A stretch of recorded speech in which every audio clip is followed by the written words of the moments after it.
Argafuun abdiidha miiltota kirraa chaanaalii keenya subscribe gochuu hin dagatina. Kutaan itti aanu yeroon akkasin bukkee ga'uuf mallattoo notification beeliis tuquu hin dagatina. Kan nuti amma kutaa kana keessatti wajjin hin laallu akkamittiinitu CSS faayilii kan biraa importii goona.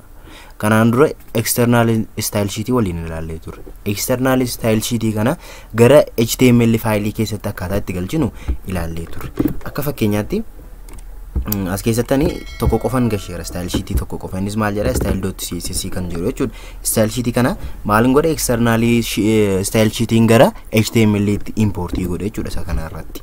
Amma garuu kan nuti wajjin ilaallu style sheet tokko keessatti akkamittiin style sheet biraa importii goone fayyadamuu dandeenya isa jedhudha. Isa kana wajjin ilaaluudhaaf as gubbaa irratti style inni kuni isa kana faana link ta'ee jirudha yookaan immoo isa HTML keenya faana link ta'ee jirudha. Ammaaf homtuu keessa hin jiru jechuudha. Paragraafiin immoo inni kan paragraafii immoo paragraaf CSS inni jedhu immoo content paragraafii maal godha kalarii isaa ready godhe background isaa immoo yellow godha jechuudha. Kan biraa immoo headeridha. Headerii kana keessatti immoo header 1 2 fi 3 kalarii isaanii ready kan godhudha jechuudha styliin as keessa jiru. Ammas keessatti warreen kana paragraafiidhaa fi headerii kana keessatti importii goone yookaan immoo HTML keessatti importii goone yookaan immoo linkii walitti goone hin jiru. Kanaafiyyuu wanti ta'u tokko hin jiru jechuudha yeroo asii goonutti normaaliidha akkuma duriitti jira jechuudha. Kanaafiyyuu kana akkamittiin itti style kana keessatti immoo gochuu dandeenya isa jedhudha jechuudha kan inni wajjin ilaalu. Kana gochuudhaaf asitti mallattoo atti goone import jennee as keessatti immoo maal jenna dhiifama fakkeenyaaf kan headerii gochuu barbaanne maqaa CSS sanaa goona jechuudha. Fakkeenyaaf headerii.css goone save goona jechuudha. Kana booda semicolon keenya kana booda yeroo nuun asii refresh goonutti maal ta'a jechuudha. Headerii keessaa header 1 header 2 header 3 ni kalariin isaanii maal ta'uu qabedha ready ta'uu qabaa jedha. Kanaafiyyuu kalariin kana dhufee maal ta'a jechuudha diimaa ta'a jechuudha. Amma refresh yeroo godhutti akkuma argaa jirtan kana diimaa ta'e jechuudha. Haala kanaanii importii keessatti gochuu dandeenya jechuudha. Inni kan biraan immoo paragraafiis gochuu dandeenya. Fakkeenyaaf utuu wal faana gochuurra fakkeenyaaf paragraafii yoon jedhee kana booda immoo dhufee refresh yoon godhe akkuma argitanii kalariin isaa diimaadha. Kalariin tekstii deebi'ee backgroundiin isaa halluun isaa keelloodha jechuudha. Sababiin isaa as keessatti haala kanaadha kan inni specified ta'ee jiru jechuudha. Backgroundiin isaa yellow kalariin tekstii isaatii immoo red ta'ee jira jechuudha. Kanaafiyyuu haala kanaanii gochuu ni dandeenya. Deebi'ee magaa isaa fi tokkoon irratti godha import header.css extension isaa duukaa koolii gochuun dagatina yeroo hundumaa kuna bukkeedhaa hin hambisiinaa jechuudha. Kanaafiyyuu haala kanaanii fayyadama. Isa booda yeroo refresh goonutti lamaan isaa style kana lamaan qabaata jechuudha.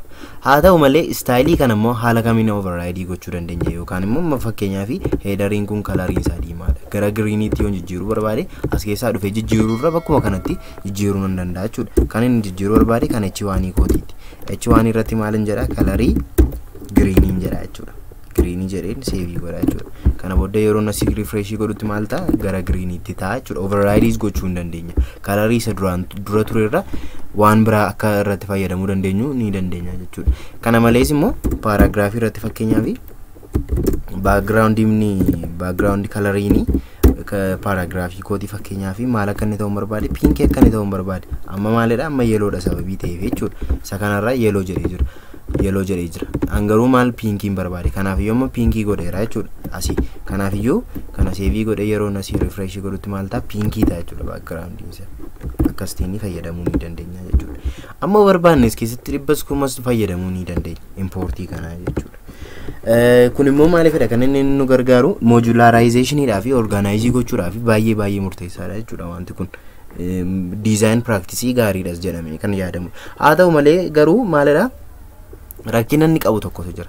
Fakkeenyaaf HTML yookaan immoo websaayitii keenya irratti haala kanaan importii hedduu goona yoo ta'e style sheet hedduu importii goona yoo ta'e HTTP requestiin akkan heddummatu godha jechuudha. HTTP requestiin yeroo heddummatutti immoo speediin isaa slow ta'a. Kanaafuu load time isaa guddaa ta'a jechuudha. kana jechuun wanta sana banuudhaaf peejii sana banuudhaaf yeroon isaa dachaadhaan nutti dabaluu danda'a jechuudha. Kanaaf iyyuu performance yookaan immoo speedii website keenya irratti dhiibbaa uumuu danda'a. Sababiin isaa irra deddeebiidhaan HTTP request godha sababii ta'eedhaaf jechuudha. Fakkeenyaaf yeroo website sana immoo fi makeessanii website sana yoo downloading nan godhadha jettanii download akka gootaniin waan isiniin hojjetu. Sababiin isaa specifically warra import ta'an kana tokko tokkoon hidhannee maal gochuu qabna download gochuutu nurra jiraata jechuudha. Kanaaf iyyuu heddummeessuunis akkasuma gaarummaa hin qabu jechuudha. Garuu waan inni gaarummaan isaa modularizationidhaa fi organize goonee fayyadamuudhaa fi akkasumas immoo CSS faayilii keenya breakup gochuudhaaf bakka garaa garaatti kukkunnee gochuudhaaf bifa modulaatiinis gochuudhaaf deebi'ee immoo organize gochuudhaaf sababii nu salphatuu fi karaa kanaa gaariidha. Haa ta'u malee HTTP request sababii baay'isuuf immoo maalidha miidhaan isaa immoo kanadha jechuudha. Kana fakkaata kutaa itti aanuun wal argina. Miiltota turee chaanaalii keenya subscribe gochuu hin dagatina. Galatooma.